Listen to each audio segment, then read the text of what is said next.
দুরন্ত ঘূর্ণির এই লেগেছে পাক, এই দুনিয়া ঘুরে বন বন বন, কত ছন্দে ছন্দে কত রং বদলায়, কত রং বদলায়।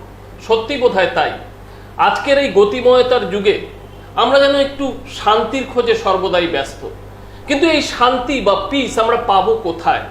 এজন্যে যেন আমাদের একটা চাতক পাখি হয়ে বসে থাকতে হয় যে কোথায় গেলে পাবো খুঁজে সে শান্তি।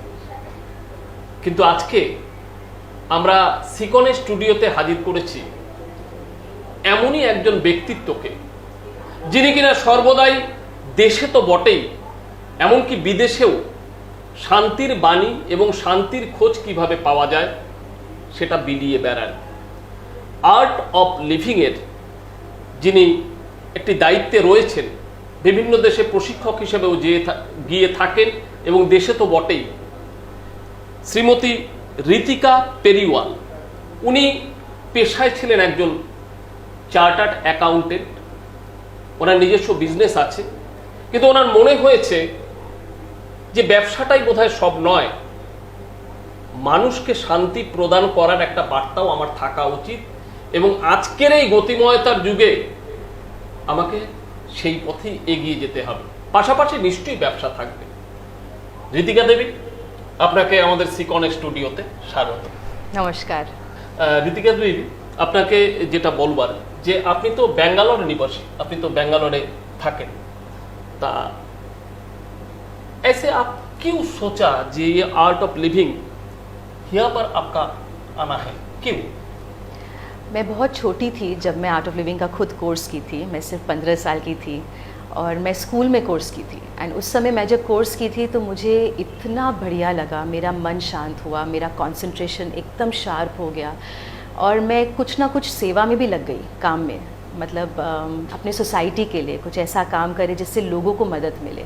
तो ये करते करते आगे जाके मैं इंस्पायर्ड होके खुद टीचर बनी, ताकि लोगों तक ये मैसेज पहुंचा सकूं कि ज़िंदगी इतनी कॉम्प्लिकेटेड नहीं है और हम सारे कामों में व्यस्त होने के बावजूद अपने आप को खुश रख सकते हैं। इसलिए आप आया इसलिए तो मैं बहुत सारे यूनिवर्सिटीज़, कॉरपोरेट्स, अलग अलग प्रोफेशनल्स को मैं ये कोर्सेज सिखाती हूँ। एंड कूच बिहार आने का मेरा सौभाग्य था, मुझे आज यहाँ आके बहुत खुशी हुई है। ओके, तो आपका जो आर्ट ऑफ लिविंग ये जो है ना, यहाँ पर सुदर्शन क्रिया एक आर्ट ऑफ लिविंग का एक पार्ट है। सुदर्शन क्रिया ये क्या है? सुदर्शन क्रिया एक ऐसी प्रक्रिया है जो बहुत सालों से गुरुदेव श्री श्री रविशंकर जी ने इसे बनाया और ये घर घर पहुँच के लोगों को बहुत बहुत शांति दे रहा है। आज की दुनिया इतनी बिजी है, लोग तरह तरह के काम में इतनी तेज़ी से भाग रहे हैं कि किसी को खुद के लिए समय ही नहीं है। तो मैं इतना बोलूँगी कि सब अपने लिए थोड़ा समय निकालें, और आज के दिन ध्यान उतना ही ज़रूरी है जितना कि काम। पुराने ज़माने में इतना काम नहीं हुआ करता था, लेकिन आज जो इतनी तेज़ी से लोग बढ़े जा रहे हैं, उतना ही ज़रूरी हो जाता है कि हम अपने खुद के लिए भी समय निकालें ताकि अपना मन शांत रह सके। तो सुदर्शन क्रिया एक ऐसी प्रक्रिया है, मैंने बहुत तरह तरह के टेक्निक्स सीखे हैं, लेकिन ये एक ऐसा प्रक्रिया मुझे मिला जो मुझे लगता है कि अपने डेली ज़िंदगी में बहुत आसानी से हम इसे ले सकते हैं। थोड़ा सा समय लगता है, लेकिन वो कुछ पलों में सारा तनाव निकल जाता है, मन पूरी तरह से स्थिर हो जाता है, फिर हम जो भी काम करते हैं वो और एफिशिएंसी के साथ कर पाते हैं। नहीं तो आजकल स्ट्रेस में रहने की सबको आदत ही हो गई। आप किसी से भी बात करिए, it's a part of life is what they से, लेकिन पार्ट ऑफ लाइफ होने के बावजूद उसको कैसे बेटर तरीके से हम अपने ज़िंदगी में इंटीग्रेट कर सकते हैं, ये मुझे लगता है आज के दिन बहुत ज़रूरी है। एकदम ही सही बोला। अच्छा ऋतिका, ये सुदर्शन क्रिया करने के बाद लोगों का कोई फल मिला है? बहुत फल मिला है। आज हर देश में कितने सारे यूनिवर्सिटीज़ हैं जिन्होंने इस प्रोग्राम को अपना करिकुलम में ले लिया है, क्योंकि उन्हें दिखता है एजुकेशन सिस्टम में आ गया है। Right from Harvard University to Stanford University, अपना खुद बंगाल में ही आप लीजिए, तरह तरह के कॉलेजेस ने आज इस प्रोग्राम को अपनाया है, क्योंकि जितना स्ट्रेस लेवल्स बढ़ता है उतना ही दरकार हो जाता है कि हम उस स्ट्रेस को मैनेज कर सकें। नहीं तो आजकल आप देखिए बर्नआउट कितना ज़्यादा हो रहा है, कितने कॉलेजेस में सुनाई देता है कि आज इस बच्चे ने सुसाइड कमिट कर लिया। लोगों का एम्बिशंस बहुत बढ़ रहा है, लेकिन उस प्रेशर को हैंडल करने की क्षमता भी उतनी ही ज़रूरी है। वो जो बच्चे लोग हैं ना, आजकल तो नंबरिंग तो एक फैक्टर है ना। करेक्ट। आपके जमाना पर, राइट, हमको जमाना पर রাইট, 60% পায়গা তো আচ্ছা, খুব ভালো জিনিস। बहुत ভালো জিনিস হয়েছে। करेक्ट। 55 ओ ठीक है। হ্যাঁ, 90% 95% तो मिलता है वो 2 4 5 लोगों का। करेक्ट। और आज के जमाना पर तो 60% पेरेंट्स का ही, ओ तो कुछ नहीं, नंबर नहीं है ये। तो ये जो टेस्ट तो बच्चे लोग पर तो आ रहा है। एकदम सही बात है। तो ये क्रिया एकदम। करने के बाद पेरेंट्स और बच्चे दोनों की दोनों कोई के लिए मदद होगा? ज़रूरी है, दोनों के लिए ज़रूरी है। सी पेरेंट्स गलत नहीं है बच्चों को दिशा देने में, सही बात है। आज का दिन इतना कम्पेटिटिव हो गया है, अगर बच्चे compete नहीं करे तो पीछे रह जाते। तो पेरेंट्स तो चाहेंगे कि मेरे बच्चे आगे बढ़े, compete करे, लेकिन ये भी पेरेंट्स के लिए बहुत ज़रूरी है समझना कि बच्चों पे वो बैलेंस सिखाया जाए कि yes your academic results is important but it is not the end of the world, your life is more important than your result. ये सही एजुकेशन देना भी बहुत ज़रूरी है। मैं खुद बहुत, मैं इकोनॉमिक ऑनर्स के बैकग्राउंड है मेरा, मैंने चार्टर्ड अकाउंटेंसी किया है, मैं जॉब करती हूँ, मैं कई चीज़ें साथ में घर संभालती हूँ, साथ साथ मैं ट्रैवल करके लोगों को कोर्सेज सिखाती हूँ। तो multitasking today is a part of life, करना ही पड़ेगा। लेकिन पेरेंट्स को भी ये ज़रूरी है बच्चों को ये दिशा दिखाना कि हाँ आप आगे बढ़ो, लेकिन ये जानो कि मेरा प्यार आपके लिए कंडीशनल नहीं है। नहीं तो मैं स्पेशली IITs में इतने कोर्सेज लेती हूँ, बहुत दुख होता है कि बच्चे इतना परिश्रम करके वहाँ तक पहुँचते हैं, फिर उनको एक पल में अगर रिजल्ट नहीं आया तो पेरेंट्स का डर इतना बैठ जाता है या इतना खुद से निराशा हो जाती है कि they move to suicide. That is very very sad. तो पेरेंट्स पॉइंट ऑफ व्यू से it is very important to give the right direction बच्चों को, लेकिन बच्चों को लिए भी ये जानना बहुत ज़रूरी है कि मैं अपना इस स्ट्रेस को संभाल सकूं। नहीं तो ये बात आपने जो कहा ये बहुत सच है, नहीं तो हम पीछे रह जाते हैं। एकदम ही तय। तो बच्चे आज आगे बढ़ेंगे ये बात सही है, लेकिन उसके साथ साथ खुद का कॉन्फिडेंस बनाए रखना आज के दिन बहुत ज़रूरी है। एकेडमिक्स, नंबर्स, करेक्ट, आप नंबर आज के दिन बहुत बच्चे ला रहे, लेकिन सॉफ्ट स्किल्स हर कोई डेवलप नहीं कर पा रहा है। वो कॉन्फिडेंस कि भाई कुछ भी परिस्थिति आज ज़िंदगी में आ जाए मैं मैनेज कर लूँगा। Life is very uncertain. आप अगर पूछिए तो कोविड का समय एक ऐसा समय था which was the biggest test कि कुछ भी हो सकता है ऑल ओवर द वर्ल्ड। कौन सोचता था सौरभ दा कि एक समय আসবে যে যখন আমরা বাড়িতেই থাকবো, কেউ বাইরে আসতে পারবে না। So uncertainty is a part of life, we don't know কব क्या होने वाला है। আপনার কথা রেস ধরে আমি দর্শকদের বলতে চাই যে আমরা শুনলাম সত্যি এই সুদর্শন ক্রিয়া কেন প্রয়োজন। আজকের যুগের এই গতিময়তার যুগে বিশেষ করে ছাত্রছাত্রী যারা এডুকেশনের সাথে যুক্ত রয়েছেন, তাদের বাবা মা বলুন কিংবা তাদের বন্ধু বান্ধবরাই বলুন, নাম্বারিং ব্যাপারটা যদি একটা বিরাট বড় ফ্যাক্টর হয়ে দাঁড়িয়েছে তাদের কাছে। কিন্তু জীবনের ক্ষেত্রে নম্বর যে কোনো বিষয় নয়, বরঞ্চ জীবনকে নানা রঙে নানা কালারে লাইফকে এনজয় করাটাই যে একটা বিরাট বড় ব্যাপার, এবং সেই ব্যাপারটার কথাই কিন্তু বলে আসছে আর্ট অফ লিভিং, যেটা আমরা ঋতিকা ম্যাডামের কাছ থেকে শুনতে পেলাম। সেই ক্ষেত্রে কি ঋতিকা ম্যাডাম মেডিটেশনও একটা পার্ট আর্ট অফ লিভিং? একদম, it is a central part, একদম central part is meditation. Sudarshan Kriya একটা মেডিটেশনের প্রক্রিয়া। আমি যখন ছোট ছিল আমি ভাবতাম আমি তো কখনো মেডিটেশন করতে পারবোই না, তাই না? আমরা অত বিজি থাকি, আমরা অত কাজ করি, এইসবের তো মাথাটা তো সব সময় ইট কিপস রানিং। तो मेडिटेशन मुझे लगता था ये चीज़ तो मेरे बस की बात ही नहीं है, অত কনসেন্ট্রেশনই নেই, হয় না মনটাকে কিরকম খালি করব, অত প্ল্যানিং চলছে সব সময়। আমি তো ভাবলাম এটা আমাদের জিনিসই নেই। কিন্তু এই সুদর্শন ক্রিয়া যখন আমি প্র্যাকটিস করলো, আমি যখন লার্ন করলো, তখন আমি দেখলাম অত ইজিলি এই মেডিটেশনটা হতে পারে। आई लर्न ऑल्सो इतना एफर्टलेसली हम मेडिटेशन को अनुभव कर सकते हैं एंड इसको डेली अपने ज़िंदगी में ला सकते हैं। तो सुदर्शन क्रिया एक मेडिटेशन टेक्निक है, ब्रीदिंग टेक्निक है, जिसके द्वारा सांस के द्वारा मन को शांत किया जा सकता है। नहीं तो मन हर समय भागता रहता है। अभी हम आज यहाँ बैठे हैं साथ में, उसके 2 मिनट पहले मन कहीं और था, फिर कहीं। तो ये एक टेंडेंसी है मन का कि हर समय भूतकाल या भविष्यकाल में भटके। हम अभी बातें करें लेकिन कुछ सेकंड के लिए मन चला जाता है कि इसके बाद क्या होने वाला है, ना होले कालके की होइछिलो। वी कीप माइंड हर समय भूत और भविष्य, पास्ट एंड फ्यूचर, सिर्फ पास्ट एंड फ्यूचर में भटकता है। तो मन को कैसे वर्तमान में रखे, that is the key to concentration. मन Present- को वर्त present में। Living in the present. लेकिन ये बोलना बहुत आसान है, वी অল নো থিওরিটিক্যালি, আমরা থিওরিতে এটা জিনিস অনেক জানি বলতে পারি। কি আমাদের মনটাকে সবসময় বর্তমানে থাকারই উচিত, কিন্তু যখন সিচুয়েশন এরকম হয় কীরকম মনটাকে আমি বর্তমানে রাখতে পারি, এই কথাটা আমরা কখনো শিখিনি। এবং সেই পার্টটা কি আমাদের শেখাচ্ছে এই art of living. Correct correct. আমরা যেরকম বলি कि गुस्सा मत करो, बोलना बहुत ईजी है, लेकिन যখন রাগ হয়, তখন করেই ফেলি। करेक्ट, तो उस समय ये सब स्पॉन्टेनियस चीज़ें नहीं है, ये भी एक ट्रेनिंग है कि हम अपने मन को कैसे वर्तमान में रख सकते हैं। Continuous process. একদম কন্টিনিউয়াস প্রসেস এই জিনিসটা। কারেক্ট। আচ্ছা, এই মেডিটেশন এবং সুদর্শন ক্রিয়া আমরা শুনলাম, দর্শক সাধারণের উদ্দেশ্যেও আমরা বলবো যে উনি যেটা বললেন যে আমরা কোনো একটা চিন্তা করছি, দেখা যাচ্ছে আমরা চিন্তা করছি ঠিকই, আমাদের অতীত চলে আসছে, আবার ভবিষ্যতে কি হবে সেটা চলে আসছে, কিন্তু বর্তমান নিয়ে যে বেঁচে থাকা, বর্তমানটাকে ভালোভাবে আগলে রাখা, সেই জিনিসটা থেকে কেন জানি আমরা একটু স্লিপ করছি, বেরিয়ে যাচ্ছি। তো সেই জায়গাটায় কনসেন্ট্রেশনটাকে কিভাবে ধরে রাখতে হবে, এই ধরে রাখার ক্ষেত্রেই কিন্তু মেডিটেশন, সুদর্শন ক্রিয়া এদের একটা বড় ভূমিকা রয়েছে।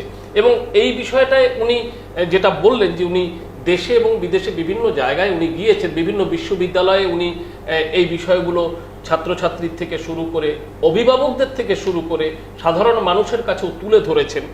সেই ক্ষেত্রে ঋতিকা দেবী, আপনাকে জিজ্ঞেস করবো আর কি, যে সুদর্শন ক্রিয়া, মেডিটেশন, যোগাও তো একটা পার্ট। करेक्ट। योगा माने शरीर, मन और सांस एक होना, उसको योगा बोलते हैं। तो योगा शारीरिक स्तर पे भी एक्सरसाइज के रूप में माना जाता है, लेकिन ध्यान है more on the level of the mind. ध्यान माने मन को पूरी तरह से वर्तमान में लेके आना, वर्तमान में रहना। तो वो मन में एकदम शून्यता आ जाता है, मन पूरी तरह से फैल जाता है। तो अगर मेडिटेशन हम डेली एक्सपीरियंस कर सके तो आप उतनी ही तेज़ी से ज़िंदगी में भागते रहेंगे, लेकिन बीच बीच में मन को एक विश्राम मिल जाता है। हम रात को जब सोते हैं तब जाके अगला दिन शरीर में तंदुरुस्ती रहती है। तो एक्टिविटी के साथ साथ रेस्ट इज़ एज इम्पोर्टेंट। अगर शरीर को रेस्ट नहीं मिले तो हमारे काम पे उसका असर पड़ेगा ही पड़ेगा, लेकिन हमारे मन को विश्राम नहीं मिल पाता। একদমই তাই। मन चलता ही रहता है, हम कई बार सोते भी है ना, तो दिन में जो जो हुआ वही सब सपने में आता है, वही आता है, तो मन को ठीक है। गहरा विश्राम नहीं मिलता है। আমরা শুনলাম যে ঋতিকা দেবী বললেন যে আমাদের মনেরও একটা বিশ্রামের প্রয়োজন আছে, কারণ আমরা যা করছি, এত গতিময়তা লাইফ, এত ফাস্ট লাইফ, যে আমরা জানি দৌড়ে বেড়াচ্ছি সবসময়, যেটা কিন্তু আমরা আগে পাইনি। আগেও আমরা জীবন কাটিয়েছি, অনেক সুন্দর পরিবেশ ছিল, নেচারের ব্যাপারটাই আলাদা ছিল। এখন এত বেশি সবকিছু পাল্টে গেছে, সেই ক্ষেত্রে মনটাকে বিশ্রাম দেওয়ার প্রয়োজন রয়েছে। এবং মনটাকে যদি আমরা বিশ্রাম দিতে পারি, তাহলে নেক্সট ডে, মানে আগের দিন যদি আমি মনটাকে বিশ্রাম দিই, নেক্সট ডে আমার যে ওয়ার্কআউট, আমি যে কাজগুলো করব, অনেক বেশি স্পন্টেনিয়াস হবে, অনেক বেশি গ্রহণযোগ্যতা হবে সেই কাজগুলোর মধ্যে। আমি আপনার কাছে আসবো যে এই যে প্রক্রিয়াগুলো, এই যে প্রসেসগুলো, এই প্রসেসগুলোর যে আমরা করছি কিংবা করব, যারা করবে, এখন তো অনেক মেডিসিন ইকুইপমেন্টসের উপর আমরা জড়িয়ে গেছি। হ্যাঁ, প্রেশারের ট্যাবলেট, Correct. সুগারের ট্যাবলেট, হার্ট ডিজিজের ক্ষেত্রে তার ট্যাবলেট। সেই ক্ষেত্রে কি এই মেডিসিনাল, মানে আদার্স অ্যালোপ্যাথিক বলুন কি হোমিওপ্যাথি মেডিসিন বলুন, এই কোর্সগুলো করলে কি সেই ক্ষেত্রে ওই মেডিসিনগুলোর কি খুব বেশি প্রয়োজন হবে, নেসেসিটি আছে কিছু? না, নেসেসিটি আমি বলবো না कि একদম হট করে আমরা বন্ধ করার উচিত, একটু ग्रेजुअली ये जिनिसটা হয়। हमारा मन और शरीर बहुत संबंधित है, उनमें बहुत गहरा संबंध है। अगर शरीर बहुत दिन तक स्वस्थ नहीं रहे तो उसका असर हमारे मन में पड़ता है, मन में पड़ता है। थकान आती है, निराशा आती है। वही अगर मन स्वस्थ नहीं है तो उसका असर भी हमारे शरीर पे पड़ता है। अगर बहुत तनाव है, बार बार इमोशंस हम हैंडल नहीं कर पा रहे, तो उसी का असर शरीर पे पड़ता है। It is very connected. तो ये थ्रू द टेक्निक्स शरीर भी स्वस्थ हेल्दी हो सकता है और मन में भी ऊर्जा आती है, दोनों चीज़ साथ साथ होते हैं। अभी हम जो प्रोग्राम कूच बिहार में ले रहे हैं, बहुत सारे मेडिकल लोग इस प्रोग्राम को कर रहे हैं, डॉक्टर्स, प्रोफेशनल्स, अपने प्रोफेसर्स, प्रिंसिपल्स, सब अलग अलग वॉक्स ऑफ लाइफ से आए हैं, लेकिन हर स्तर में, हर प्रोफेशन में आज इस चीज़ की दरकार महसूस हो रही है। यू नो, अपने बोलते ना, the quality of your life depends on the state of your mind. हमारा जीवन किस तरीके से बीतता है, ये हमारे मन की स्थिति पर निर्भर है। तो तो हम सारी दुनिया को कंट्रोल करना तो बहुत चाहते हैं, लेकिन हमारा खुद का मन कंट्रोल में ही नहीं है। मैं अपने सब दर्शकों को एग्जाम्पल देना चाहूँगी कि अगर मैं आपको अभी बोलूँ कि आप कुछ भी सोचिए, लेकिन एक बंदर के बारे में मत सोचिए। सौरभदा, कुछ भी सोचिए, एक लाल रंग का बंदर है, मैं आपको डिस्क्राइब करूँगी तो आपके मन में क्या आएगा? तो बंदर ही आएगा। कल किसी से जोर से झगड़ा होता है, हम जितना अपने आप को बोलते हैं कि उस झगड़े के बारे में मत सोचिए, उतना ही ज़्यादा हमारा मन उस झगड़े पर जाता है। तो देखा जाए तो हमारा अपने मन पे तो कोई नियंत्रण है ही नहीं, लेकिन हम सारी दुनिया को कंट्रोल करना चाहते हैं, हम लोगों को कंट्रोल करना चाहते हैं, हम परिस्थितियाँ कंट्रोल करना चाहते हैं, लेकिन हमारा खुद का मन कंट्रोल में बिल्कुल नहीं है, इसीलिए फ्रस्ट्रेशन होता है। तो काम रहेगा ये सबके लिए, आप कोई भी प्रोफेशन में हो, आप जितना आगे बढ़ोगे उतना प्रेशर बढ़ेगा, ये तो स्वाभाविक है, लेकिन उतना ही स्वाभाविक बन जाना चाहिए कि उसको झेलने की क्षमता होनी चाहिए। एक सक्सेसफुल आदमी, हर कोई जो सक्सेस तक पहुंच पाया है, कहीं ना कहीं उस स्ट्रेस को संभाल पाया है, नहीं तो ऊपर नहीं जा सकते। तो अगर आप एफिशिएंसी, मटीरियलिस्टिक वर्ल्ड की भी अगर आप बातें कर रहे हो, तो अगर ऊपर बढ़ना है, अगर और प्रोडक्टिव और एफिशिएंट क्षमता बढ़ानी है, तो अपने शरीर की जो ऊर्जा लेवल है इसको बढ़ानी ही पड़ेगी। नहीं तो कितने लोग हैं जो शरीर मन है, हाँ, उसका नियंत्रण रखना जरूरी है। करेक्ट, डिसिप्लिन जो आप बोल रहे हो, नियंत्रण बहुत ज़रूरी है, चाहे इसके लिए खुद के लिए समय निकालना पड़ेगा। मैं भी मल्टीटास्किंग करती हूँ, मेरा वर्क रहता है, मेरे क्लासेस में कंटिन्यूअस ट्रैवल रहता है, साथ साथ घर चल, तो there is a lot of pressure from all sides. Particularly कोई टाइम है जो ये मॉर्निंग पर करना चाहिए कि इवनिंग पर करना चाहिए कि रात में करना चाहिए? ये जो मेडिटेशन है, सुदर्शन क्रिया है, योगा है, इस तरह के जो काम है यहाँ पर आर्ट ऑफ लिविंग पर बोला है आप लोग, तो ये पर्टिकुलर कोई टाइम है जो इस टाइम पर इफेक्टिव ज़्यादा होगा? बेस्ट टाइम होगा सुबह का समय, क्योंकि आप दिन भर के विश्राम के बाद उठे हैं, उस समय आप अपने शरीर में कुछ एनर्जी, ऊर्जा लेके आए, मन को पॉजिटिविटी के साथ शुरू करें, तो वो सारा दिन और भी एफिशिएंट हो जाता है। लेकिन इसी के साथ में एक भी चीज़ बोलना पड़ूंगी, सोते समय हमारा विचार मन कैसा है ये भी बहुत इम्पॉर्टेंट है। कहा जाता है हम जिस विचार के साथ रात को सोते हैं, अगला दिन उसी विचार के साथ हमारा दिन शुरू होता है।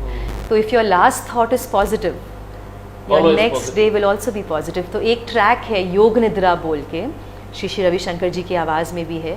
तो ये अगर रात को, कई बार मैं जब बहुत थकी होती हूँ या मेरा मन थोड़ा डिस्ट्रैक्टेड है, एकदम थकान महसूस हो रही है, तो रात को एकदम सोने के पहले यूट्यूब में अगर आप योग निद्रा चला लें, तो वो योग निद्रा को सुनते सुनते गहरा विश्राम मिलता है और नींद गहरी हो जाती है। सुबह उठ के अपना थोड़ा सा कसरत किया जाए, मॉर्निंग वॉक पे चले जाए, खाना पीना का एक हमारे मन पे बहुत गहरा असर पड़ता है। हम जिस प्रकार का खाना खाते हैं उसका असर हमारे मन पे डेफिनेटली पड़ता है। रेस्ट्रिक्शन की कोई है? ये नहीं, आर्ट ऑफ लिविंग में बहुत रिस्ट्रिक्शन है, नॉन वेज है, ये खाना होगा वो नहीं खाना होगा, ये नहीं, बहुत ज़्यादा रिस्ट्रिक्शंस नहीं है। मुझे इसमें बहुत अच्छी बात क्या लगती है कि आप जैसी ज़िंदगी जी रहे हैं उसी में इसको आप एक उसका भाग बना सकते हैं। सांसों के बिना तो हम चल ही नहीं सकते, सांस चल ही रही है, उस पर अगर हम थोड़ा सा ध्यान ले जाए तो सांसों के द्वारा हमारा जो प्राणा है, हमारी ऊर्जा को और बढ़ाया जा सकता है, डेफिनेटली और बढ़ाया जा सकता है। আমরা শুনছি অনেক কিছুই জানতে পারছি আমরা ঋতিকা দেবীর কাছ থেকে, যে আমরা যখন প্রতিটা মানুষ সমস্ত কাজকর্ম করে যখন রাত্রের বিশ্রামে যাব, আমরা যখন নিদ্রায় যাব, ঘুমোতে যাব, তার আগে আমাদের মাইন্ডে এমন একটা পজিটিভ কিছু যেন থাকা দরকার, এমন শান্তিপূর্ণভাবে সেই জিনিসটা রাখা দরকার, যাতে কিনা আমরা পরের দিন যখন আমরা কোনো কাজে বেরোবো কিংবা পরের দিন যখন আমরা দিনটাকে শুরু করব, আমরা রাতে যে জিনিসটাকে ক্যারি করে নিয়ে গেলাম সেই জিনিসটাই কিন্তু আমাদের পরের দিনে এফেক্ট হবে।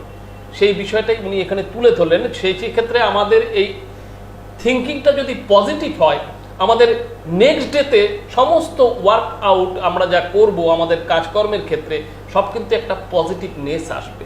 তাই এই বিষয়টা আমরা দর্শকদের কাছেও বলতে চাই যে চিন্তা, নিজেদের চিন্তার জগৎটা, নিজেদের ভাবনার জগৎটা যদি আমরা পজিটিভ করতে পারি, তাহলে কিন্তু আমাদের লাইফস্টাইলের ক্ষেত্রে, আমাদের চলার ক্ষেত্রে সবসময় একটা পজিটিভিটি কাজ করবে। আমি রাইট? অ্যাবসলিউটলি, একদম সরবদা। সেই ক্ষেত্রে আমি বলতে চাই যে আপনাদের এখানে প্রজেক্ট ওয়ার্ক একটা রয়েছে, এটা আমার আর্ট অফ লিভিং এ সব জায়গায় অনেক প্রজেক্টস হয়। আমাদের আর্ট অফ লিভিং এর দুভাগ, একটা হলো আমাদের ওয়ার্কশপ, যেখানে আমরা লোকদেরকে শেখাই আমরা নিজেকে কীরকম আরও হেলদি, আরও পজিটিভ, আরও মোর एनर्जेटिक, আমরা নিজেকে কীরকম मोर एम्पावर्ड আমরা করতে पारी। और सेकंड पार्ट है जहाँ हम लोग बहुत सारे सोशल प्रोजेक्ट्स को रन करते हैं। मैं नॉर्थ बंगाल के बारे में ही बोलना चाहूँगी। यहाँ इतने सारे प्रोजेक्ट्स, हमारे 12 से 13 स्कूल्स हैं, फ्री स्कूल्स, जो यहाँ के ट्राइबल एरियाज़ और रूरल एरियाज़ में चल रहे हैं। ये पूरा वॉल्टियर ड्रिवन है। हम लोग का एक नया soft skill training centre Siliguri में इसी साल खुलने वाला है, ताकि यहाँ के युवाओं को हम लोग वोकेशनल ट्रेनिंग दे सकें। हम लोग का एक एग्रीकल्चरल इंस्टीट्यूट है, जहाँ पे हम लोग सारे फार्मर्स को सिखाते हैं केमिकल फ्री फार्मिंग कैसे किया जाए।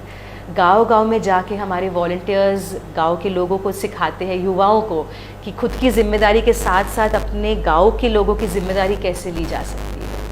तो तरह तरह के प्रोजेक्ट्स हमारे चलते हैं, एंड ये पूरा वॉलंटियर ड्रिवन है। तो हम जब कोर्सेज करते हैं, हमें खुद एक अंदर से शक्ति मिलती है, पॉजिटिविटी मिलती है। तो अपने खुद के काम में रिजल्ट लाने के साथ साथ ये स्वाभाविक है ये सोचना कि मैं लोगों के लिए और क्या कर सकती हूँ। It's very natural. একদম কথা, এনার্জি একটা কাজ করে আর কি। একদম পজিটিভিটির থেকে এনার্জিটা ক্রিয়েট হচ্ছে, একদম সেটাই, এবং সেটাই সব জায়গায় আমরা ছড়িয়ে দিতে পারছি, স্প্রেড করতে পারছি। একদম তাই আমরা আজ এই দিনে আমরা ট্রাই করছি কি যত ইউনিভার্সিটির ছেলে মেয়েরা আছে ওনাকে আমি বলবো নিজের জন্য একটু সময় করে একটু এসব শেখার উচিত। It is good to learn. ना होले আমরা শুধু ভাবি कि শুধু only studies is everything. It is important, लेकिन सॉफ्ट स्किल आज के दिन उतना ही ज़रूरी है या उससे ज़्यादा ज़रूरी है। हम अपने आप को क्राइसिस में कैसे हैंडल करते हैं, हम अपना स्ट्रेस कैसे हैंडल करते हैं, लोगों के साथ हम किस तरह से व्यवहार कर पा रहे हैं। कोई लोग हमेशा वैसे नहीं व्यवहार करेंगे जैसे हम चाहते हैं, এটা হয় না। কিন্তু ওই পরিস্থিতিতে যখন আমরা থাকি আমরা কীরকম নিজের মনটাকে আমরা হ্যান্ডেল করতে পারি, এই সব জিনিসগুলো শেখার খুব দরকার আজকে। প্রেশার হ্যান্ডলিং, বিশেষ করে আজকের এই দিনে, একদম আমরা এই দিনে যখন इंटरव्यू, एब्सोल्युटली, आज जब बच्चे इंटरव्यू देने जाते हैं तो इंटरव्यू जो लेता है वो सिर्फ उनका मार्कशीट नहीं देखता, उन लोग देखते हैं कि उनका प्रेजेंस ऑफ माइंड क्या है, उन लोग परिस्थितियों को संभाल पाएंगे क्या। এই জিনিসটা বেশি জরুরি। तो मैं बच्चों को बोलना चाहूँगी कि एकेडमिक्स तो इज़ डेफिनेटली इम्पोर्टेंट, लेकिन उसके साथ साथ अपना कम्युनिकेशन स्किल। और उसका पेरेंट्स का क्या बोलेगा? बच्चे लोग तो बोलेंगे ही। करेक्ट। पेरेंट्स के लिए भी इम्पोर्टेंट है, क्योंकि आज के दिन हर स्तर में, हर स्टेज ऑफ लाइफ में अपने अपने चैलेंजेस है। पेरेंट्स भी आज के दिन फाइनेंसेस को संभाल रहे, घर को संभाल रहे, काम को देख रहे हैं। एक जो हाउसवाइफ है वो भी कितने प्रेशर में रहते हैं, तरह तरह से बातचीतें होती है। तो आई थिंक कोई भी लेवल में हो, चाहे स्टूडेंट हो या प्रोफेशनल हो या हाउसवाइफ हो, हर स्टेज में मन को संभालना स्वाभाविक दरकार है आज के दिन। Everybody needs to be able to handle. একদমই তাই। আমরা সত্যি একটা অন্যরকম আবহ পেলাম আজকের এই আলোচনার মধ্য দিয়ে। আমরা প্রায় একদম শেষের দিকেই চলে এসেছি আর কি এই আলোচনার। আমরা দর্শকদেরও বলতে চাইবো যে উনি যে বিষয়গুলো আমাদের সামনে তুলে ধরলেন, যে সত্যি যে আজকে মার্কস কিংবা রেজাল্টটা বড় ব্যাপার নয়, একটা প্রেজেন্টেশন, মানে একটা কঠিন পরিস্থিতির মধ্যে কিংবা যে কোনো পরিস্থিতিতে আমি কিভাবে হ্যান্ডেল করব সেই পরিস্থিতিটা, সেই শিক্ষাটা বরঞ্চ অনেক বেশি জরুরি। একটা মার্কস হয়তো আমাকে সেই শিক্ষাটা নাও দিতে পারে, কিন্তু আমার চারিত্রিক বৈশিষ্ট্য, আমার সেখানে কন্ট্রোল, নিজের প্রতি কন্ট্রোল, সেই শিক্ষাটা আমাকে বয়ে নিয়ে যেতে সাহায্য করতে পারে। তো সেই বিষয়গুলোই আমরা আজকের এই আলোচনাতে পেলাম। আমরা নিজেরা অনেক বেশি ঋদ্ধ হলাম। আমরা আশা করব যে আমাদের দর্শকরাও এখান থেকে অনেক কিছু শিখলেন এবং পরবর্তীতে তাদের জীবনে সেগুলো অ্যাপ্লাই করবেন, নিজেদের ভালো থাকার জন্য, সমাজের ভালো থাকার জন্য, দেশের ভালো থাকার জন্য। আশা করি আমরা আজকের যে ছোট্ট অনুষ্ঠান, কিভাবে ভালো থাকা যায় আজকের এই গতিময়তার যুগে, এই স্পিডি লাইফে, তার থেকে আমরা একটু হলেও কিছুটা ভালো থাকতে পারি ছোট ছোট কিছু কিছু কাজকর্মের মধ্য দিয়ে। সেই বিষয়টাই আজকে ঋতিকা দেবী আমাদের সামনে তুলে ধরলেন। উনি আগেও বলেছি উনি পেশায় চার্টার্ড অ্যাকাউন্টেন্ট, উনি ব্যাঙ্গালোর নিবাসী, নানান জায়গায় ট্রেনিং করাচ্ছেন এই বিষয়টাকে কেন্দ্র করে। উনি আমাদের দেশে যেমন ট্রেনিং করাচ্ছেন, বিদেশেও যাচ্ছেন, ওয়ার্ল্ডের নানান কান্ট্রিতে যাচ্ছেন।